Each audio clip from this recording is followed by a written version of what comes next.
Well, we are focusing on the new topic disaccharides, and this disaccharides I have already discussed with you that these are the carbohydrates that gives you two monosaccharides units, right? So these disaccharides, in this we have to see the example sucrose first of all, and sucrose, you know, that is cane sugar, and C12H22O11. Again, I am telling you the carbohydrates on hydrolysis gives you two monosaccharides are known as disaccharides, right? So this is the formula, this is the name, this has been given to the sucrose. Now we, in our course, the maximum things has been reduced. Now we have only the structure of sucrose, no preparations, no chemical properties, no uses, only the structures. So structures may, because they want to discuss with the glycosidic linkage, so that structure I want to just discuss with you. I am showing you the structure. Now you can see the structure of sucrose, and this is your glycosidic linkage, that this oxygen atom, it's been attached to this part of CH2OH, and this is OH. Now basically this structure of sucrose, if you focus on it, right? So just focus on it, that how it has been formed. Now, before focusing on this thing, we have to see that from where they have come across. Now, you're getting this this formula. This is basically Howard's projection formula. I'm writing down here. It's Howard's projection formula.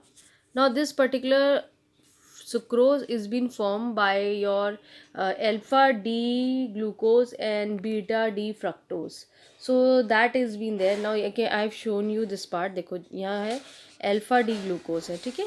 तो यहाँ पे ये structure बना हुआ है glucose का। एक glucose का तुम्हें ऑलरेडी फॉर्मूला मालूम है, C6H12O6 होता है, पर इसको इलेबरेट करके रखा हुआ है, और हर जगह तुम्हें मालूम है कि इधर OH आपके पास ईजिली अवेलेबल होता है। तो यहाँ पे ग्लूकोज का स्ट्रक्चर है, और यहाँ पे नीचे देखिए फ्रक्टोज का स्ट्रक्चर है, ठीक है। अब बेसिकली क्या है, दोनों के जो स्ट्रक्चर्स हैं, इन दोनों में से आपने क्या करना है, वाटर मॉलिक्यूल्स रिमूव कर देना है। तो जब आप वाटर, क्योंकि दोनों के पास OH होता है, ठीक है। हम पॉलीहाइड्रोक्सी की देख चुके हैं कि एक पॉलीहाइड्रोक्सी कीटोन है, दूसरा पॉलीहाइड्रोक्सी एल्डिहाइड है, ठीक है।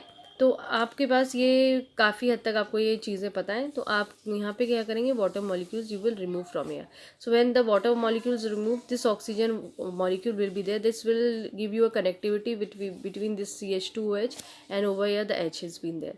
ठीक है। तो इन दोनों को हम ज्वाइन कर लेंगे एक ऑक्सीजन एटम से। जो ये ऑक्सीजन एटम बेसिकली आपका लिंकेज हो रहा है, यानी ऑक्सीजन एक तरफ से हाइड्रोजन को अटैच कर रहा है, दूसरी तरफ से CH2OH को अटैच कर रहा है। तो ये बेसिकली ये ग्लाइकोसिडिक लिंकेज होता है। देखो यहाँ पे इसको बहुत प्रोमिनेंटली दिखाया गया है, ग्लाइकोसिडिक लिंकेज। तो आपको ये कनेक्टिविटी, ये स्ट्रक्चर याद करना है, ठीक है। ज़्यादा इसमें वो मत करिए, बस इतना सा याद कर लीजिए, यही आपका है। अब इसमें थोड़ा सा थ्योरेटिकल दिया रखा है, कभी कभार स्ट्रक्चर के लिए आ जाता है, तो बच्चे ये थ्योरेटिकल लाइन लिख लें कि it is compose of alpha D glucopyranose unit and beta D fructonose unit. These units are joined by alpha beta glycosidic linkage between carbon 1 of the glucose unit and carbon 2 of the fructose unit. ठीक है, वो आपको यहाँ दिख रहा है कि 1 position में ग्लूकोज का कार्बन है और 2 पोजीशन में फ्रक्टोज का। इन दोनों में कनेक्टिविटी हो रही है, और यहाँ से वाटर निकल रहा है, ऑक्सीजन। तो बस इतना सा अगर आता है स्ट्रक्चर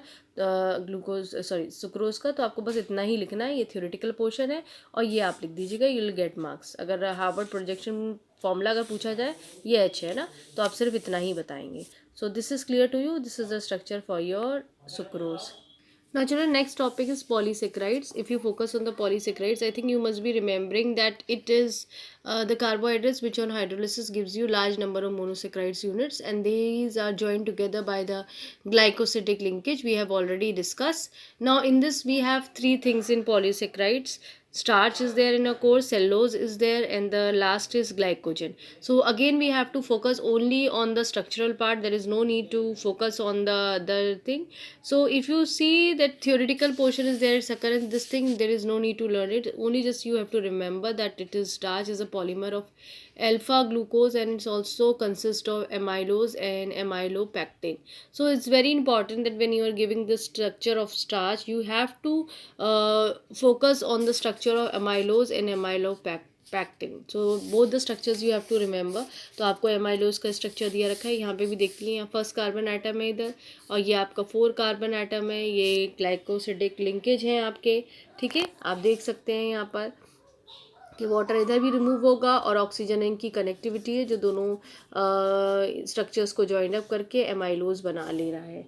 ठीक है, अब आप अगर जैसे यहाँ ध्यान दीजिए, आपके पास एक और चीज़ आती है एमाइलोपैक्टिन. एमाइलोपैक्टिन का भी स्ट्रक्चर है.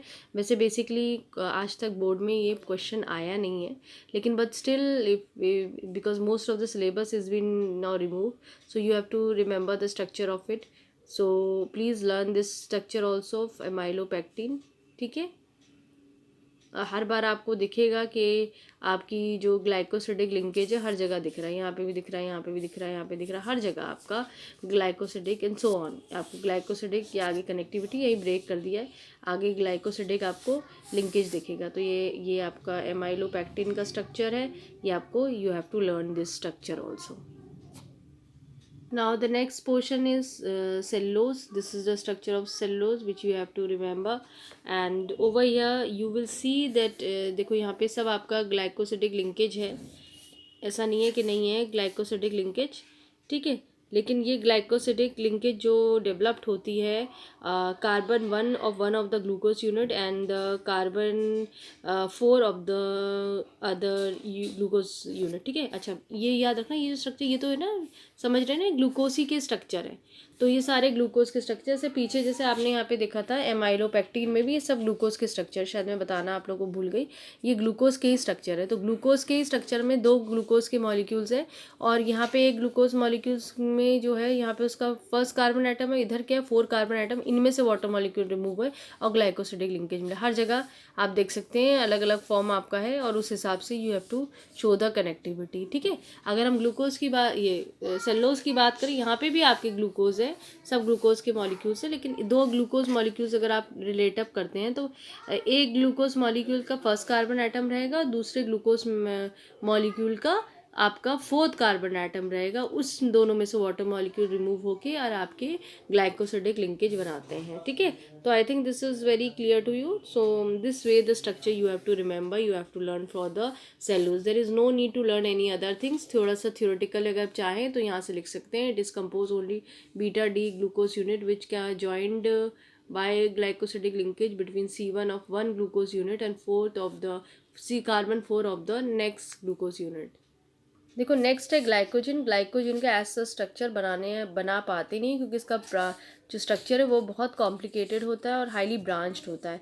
तो उसमें करीबन आपको 10 to 14 ग्लूकोज यूनिट की ज़रूरत होती है, और आपको बनाने की ज़रूरत भी नहीं है. कि अगर आपको पूछा जाए कि ग्लाइकोजन का हमें स्ट्रक्चर कैसे बनाना है, तो there is no need to learn this part, because only theoretical portion this much you will learn. This portion you can learn from the glycogen. It is condensation polymer of alpha D glucose since it is hydrolysis. है ना, थोड़ा सा इसमें लिख के basically आपके पास यही structure आपके कोर्स में, तो यही 2 लाइंस आप इसमें लिख सकते हैं, इससे ज़्यादा वो आपसे नहीं पूछेंगे कुछ. ठीक है, तो in this video we have only discuss about the structures of disaccharides में हमने शुगर देखा था, और पॉलीसेक्राइड में स्टार्च है, और सेलुलोज है, और ग्लाइकोजन है.